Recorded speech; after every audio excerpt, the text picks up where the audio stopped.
Bentrovati a questo nuovo appuntamento con Parliamone. Oggi con padre Salvatore Bucolo conosceremo la storia di Fabio Cataffo, un insegnante che tra pochissimo ci racconterà la sua storia.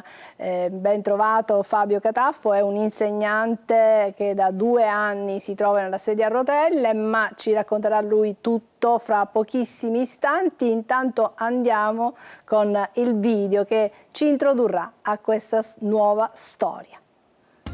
Ci sono momenti in cui la vita si spezza, un attimo, e niente più come prima, quando perdi tutto, quando il dolore sembra avere l'ultima parola e può accadere qualcosa di inatteso. Proprio lì, nel buio più profondo, puoi scoprire una presenza, perché a volte Dio non toglie la croce, ma ti incontra dentro la ferita e quello che sembrava la fine diventa un inizio. Ecco, quello che sembrava la fine diventa un inizio. Fabio, cos'è accaduto nella sua vita circa 2 anni fa? Fabio era una persona sportiva, dinamica, insegnava. Cos'è accaduto? La vicenda che mi trovo oggi a condividere con voi ha avuto inizio circa 2 anni fa, esattamente il 25 gennaio del 2024. Tornando da scuola per fare rientro a casa, come di solito, sulla SS121, Paterno Mister Bianco, perché io vivo a Mister Bianco, venivo travolto letteralmente da un'auto che impattava con violenza sulla mia e questo mi ha causato un bel po' di danni, un politrauma di cui oggi ne porto ancora i segni.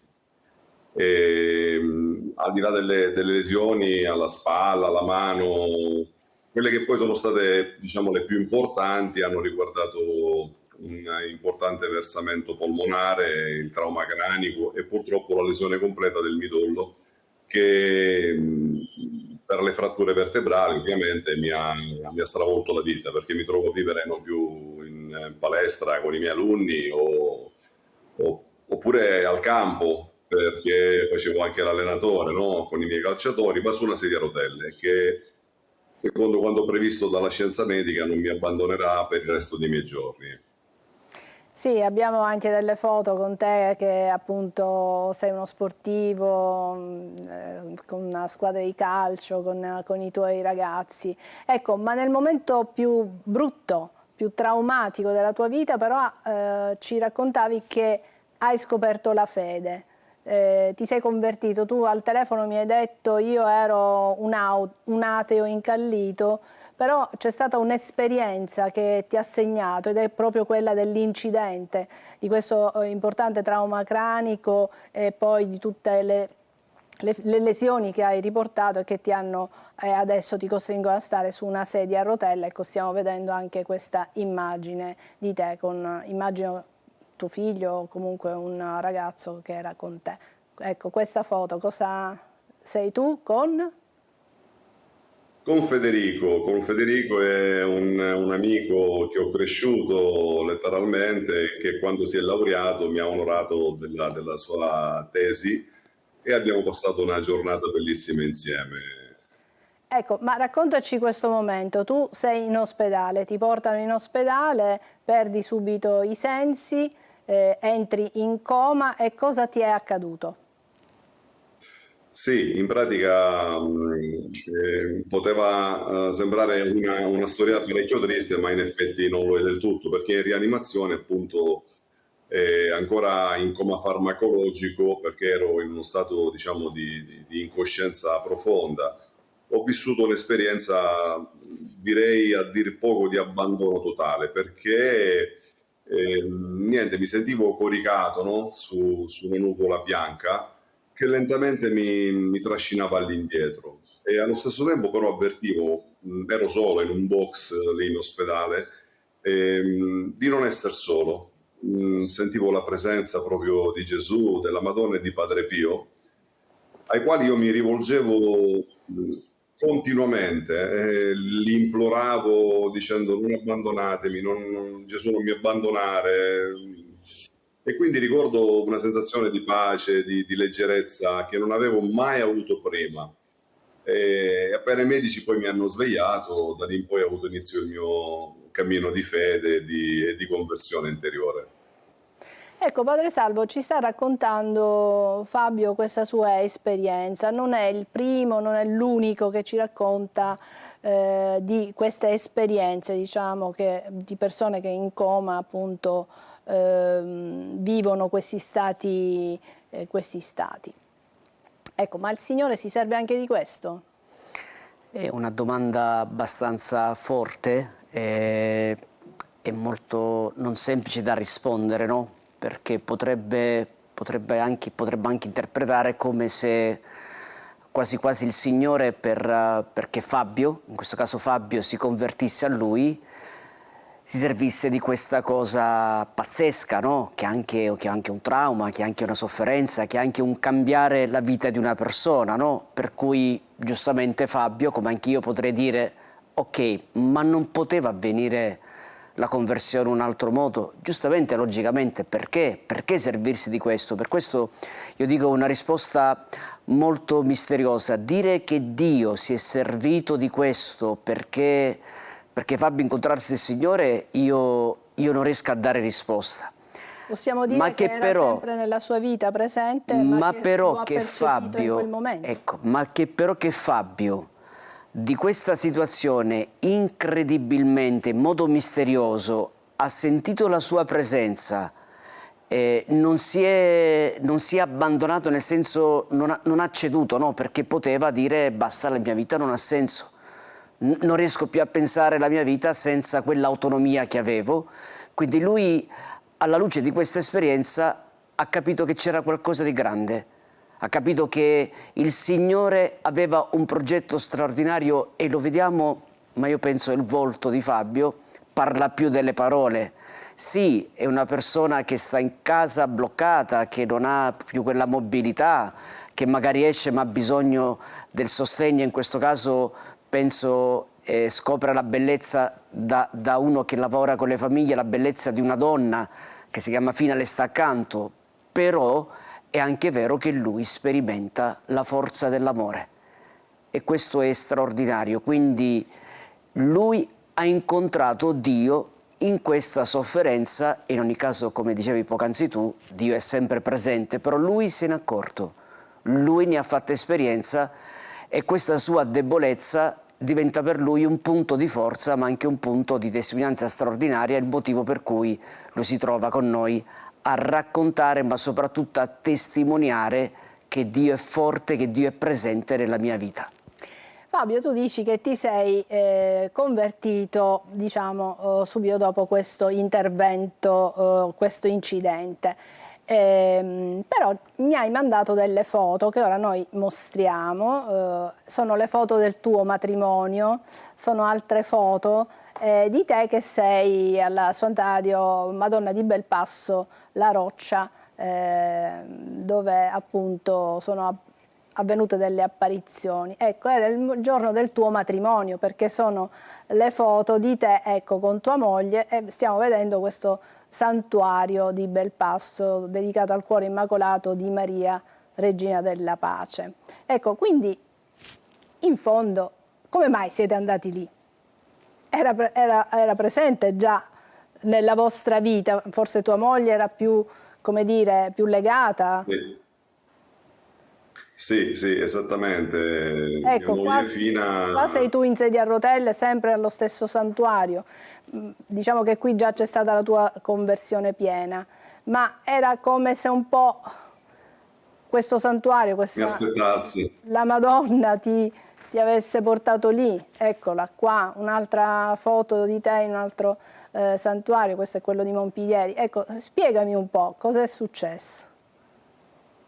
Sì, in effetti Fina, mia moglie, lo è sempre stata e mi ha sempre implorato, mi ha sempre spinto ad iniziare questa via, però io non ero mai concentrato, non ero mai effettivamente d'accordo con questa cosa qui, perché vivevo una vita sbandata, ero il padrone di me stesso, non sentivo il bisogno di Dio, ecco, mi ero costruito questo mondo e in questo mondo volevo vivere, avevo raggiunto i miei obiettivi, facevo l'insegnante, facevo l'allenatore e invece da allora io non ho mai smesso di pregare.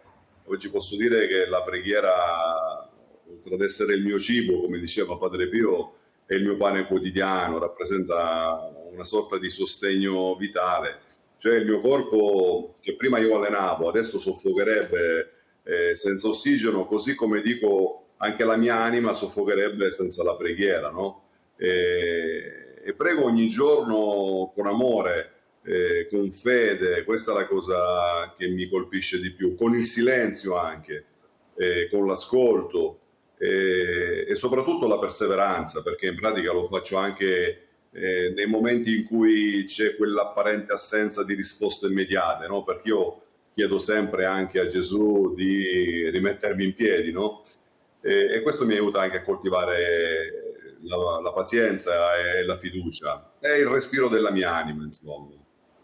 Quindi vediamo come due immagini del prima e il dopo, lo stesso santuario, ma il cuore cambiato, diciamo, quello di Fabio, no? Da sposo, giovane sposo, per accontentare la moglie, va al santuario di Belpasso e poi si ritrova ad avere una fede più forte e a ritornare nello stesso santuario con forse preghiere diverse, come dire, con un cuore cambiato. Sì, totalmente cambiato e poi un'altra cosa che ritengo essere anche per me stesso del tutto sorprendente è che non vivo più la mia croce come una sofferenza, no? Fine a se stessa, come era prima.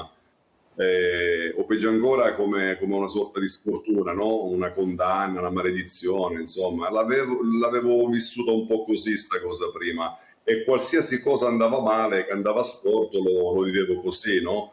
Nell'ambito del lavoro, nell'ambito della famiglia. Adesso invece la vivo come una vera e propria rinascita interiore, perché la sofferenza giorno dopo giorno, anche se è strano quello che dico, ma mi ha insegnato a vivere. Ecco, la sofferenza gli ha insegnato a vivere, forse la sofferenza puoi anche offrirla a Dio, così come viene richiesto di offrire riparazione ai peccati. Padre Salvo.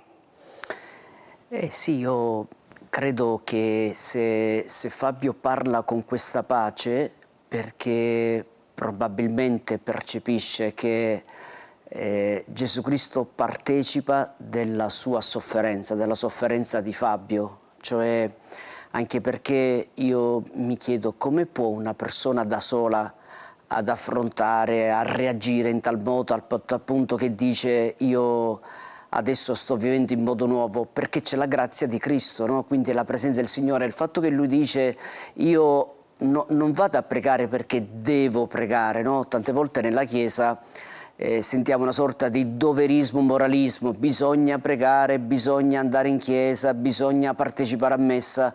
Ecco, in questo caso Fabio non può non andare a messa, io lo so di conoscenza che tutti i giorni, se non quasi, con sua moglie vanno a messa, vanno a pregare, cioè è diventato una sorta non di abitudine ma di necessità, cioè se la nostra vita non è scandita da questi momenti di intimità col Signore, di preghiera, la nostra vita rimane vuota. Quindi vediamo come la sofferenza per Fabio e quindi anche per Fina, perché c'è una condivisione straordinaria, diventa il grembo di una vita nuova. Ecco, loro stanno gustando una vita nuova e questa è la cosa straordinaria, loro diventano testimonianza per tanti altri, perché non è così scontato che tante persone come Fabio, che hanno avuto incidenti come lui o peggio di lui, che reagiscono in questo modo. E uno può dire giustamente, è normale essere arrabbiato, attenzione, non stiamo dicendo che uno dinanzi a questa cosa si deve accontentare, è normale reagire. Solo Fabio mostra che c'è la possibilità di poter reagire in modo nuovo e che la vita vera non gli è stata tolta, anzi paradossalmente ci sta dicendo io sto vivendo una vita vera, non mi manca nulla, sì, ok, non ho quella indipendenza, non ho quell'autonomia, ma sto vivendo una vita vera, per cui Fabio dice a me, ma dice a tanti altri, se questo lo vivo io, perché non anche voi? Perché anche voi non pensate che io abbia un più rispetto a voi? Quindi la sua presenza diventa una testimonianza di evangelizzazione, ma anche di amore straordinario. Sì, ci fermiamo per qualche istante e poi torniamo e continueremo a parlare con Fabio Cataffo. A tra poco.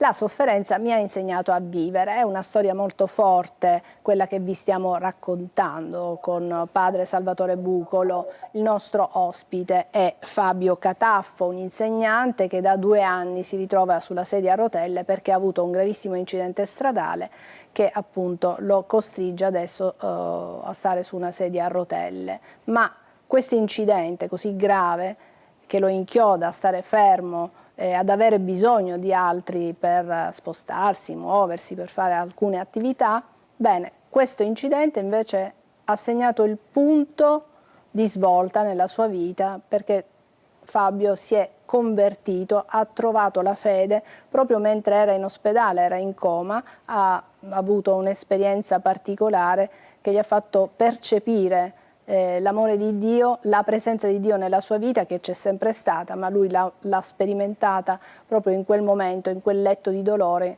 nel momento in cui non aveva neanche coscienza piena delle sue facoltà. Bene, da quel momento la vita di Fabio cambia e cambia, lui ci sta raccontando in meglio, perché adesso vive una vita più piena. Anche il suo rapporto con sua moglie è diverso, è cambiato, entrambi sperimentano la grazia dell'andare in chiesa, del nutrirsi dei sacramenti, quindi il vostro matrimonio adesso è diverso, ma è un legame ancora più forte, possiamo dire così, Fabio? Sì, sì, decisamente, più autentico, più condiviso e soprattutto vissuto nell'amore di Dio. Padre Salvatore, come cambia un matrimonio? Sono certamente esperienze molto, molto forti, quelle che possono accadere, che in questo caso stiamo raccontando la vita e la storia di Fabio e di sua moglie Fina.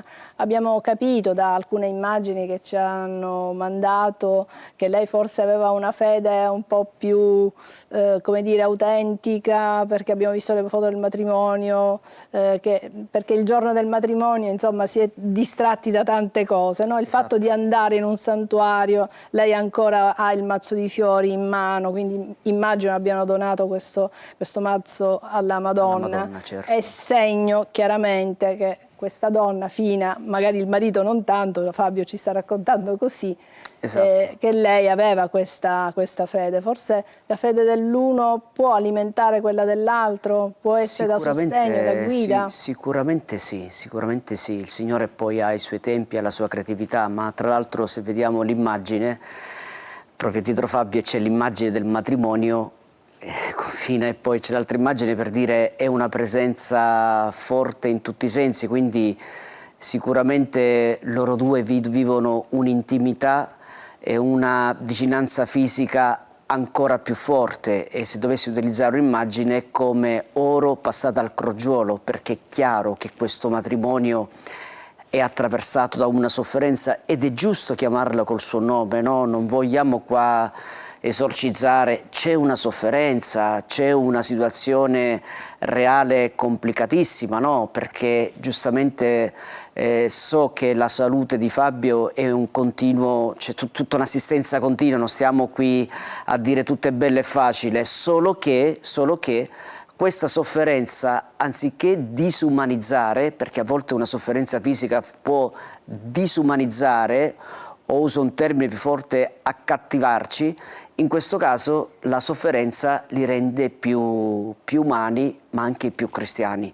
E questa è la cosa, secondo me, più importante. E poi anche il fatto che c'è una disponibilità, perché uno potrebbe dire, ma come mai Fabio è arrivata a questo punto, no? Cioè è arrivato, cioè, tutto di botto, probabilmente nel suo cuore, nella sua intimità c'era una predisposizione, perché non dimentichiamo, Fabio è insegnante di sostegno, Fabio è uno che è abituato a stare accanto a persone sofferenti, a persone con disabilità, quindi ha un discorso fortemente umano, no? Probabilmente mancava in lui la consapevolezza della presenza di Dio, però c'era già una strada che in qualche modo nel suo cuore aveva preparato, quindi io credo che c'era una disponibilità. Giustamente questo tsunami della sofferenza ha creato questa sorta di cortocircuito, scusate il termine, che ha fatto sì che Fabio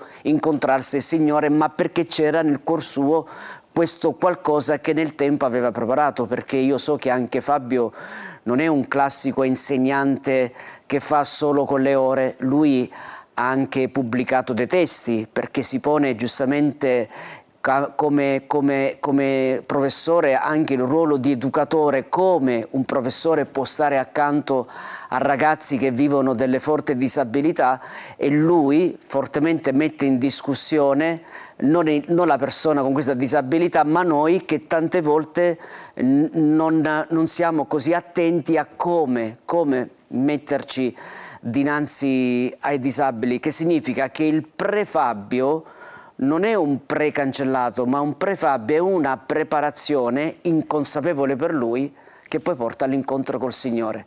È come dire l'Antico e il Nuovo Testamento, scusate il termine. L'Antico Testamento non è un azzeramento di Dio, ora viene Gesù Cristo, ma quello che nell'Antico Testamento in modo straordinario è poi stato preparato in questo Messia, in questo Verbo che si è fatto carne. In fondo in Fabio è avvenuta questa storia della salvezza straordinaria, ma che Dio aveva preparato da sempre.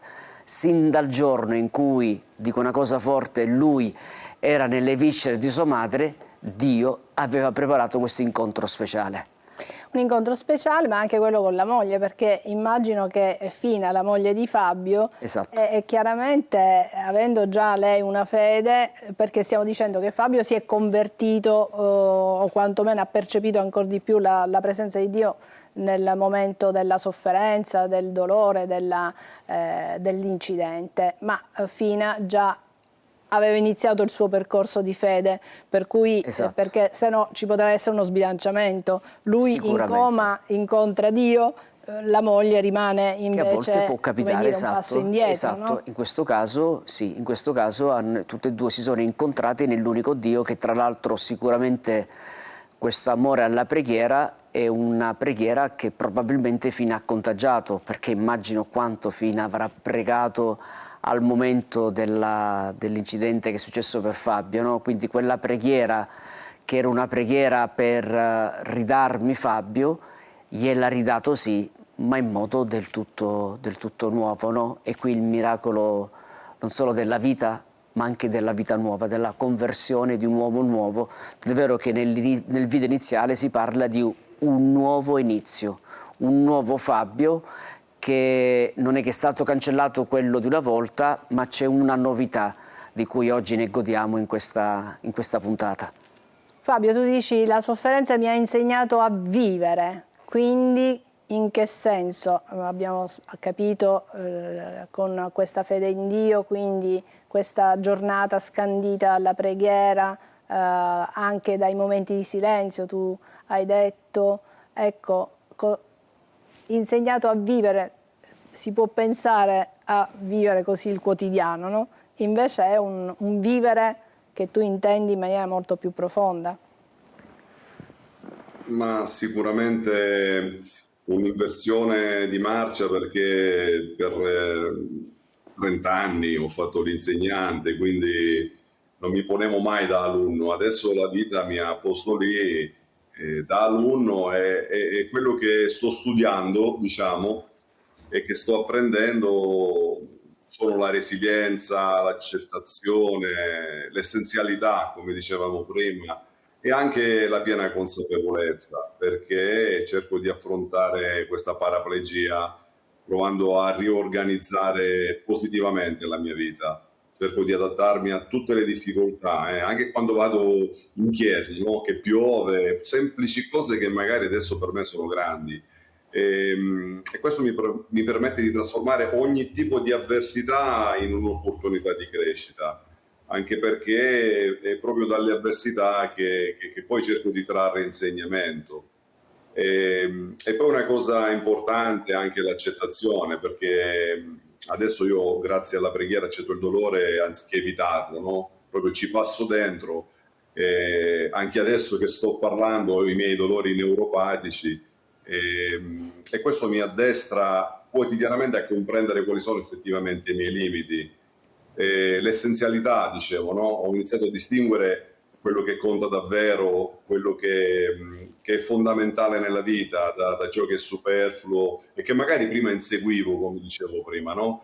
Per la mia autorealizzazione.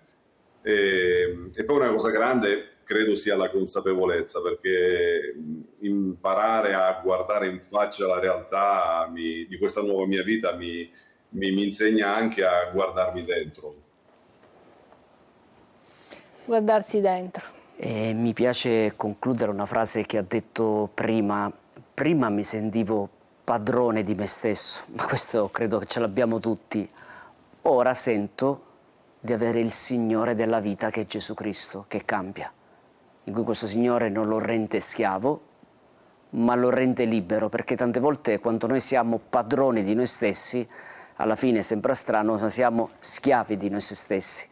Lui, avendo incontrato il vero Signore della sua vita, finalmente si sente figlio, si sente amato, si sente benedetto come non mai, e questa sua benedizione chiaramente, ma ne sono sicuro, diventa benedizione per tutti gli altri che lo conoscevano prima e per gli altri che inizieranno a conoscere, perché poi il suo stare sulla sedia a rotelle diventa il luogo, diventa la cattedra. Ecco, lui che era insegnante di cattedra, ora questa sedia a rotella diventa una nuova cattedra più eloquente, più saggia, più straordinaria di quella prima.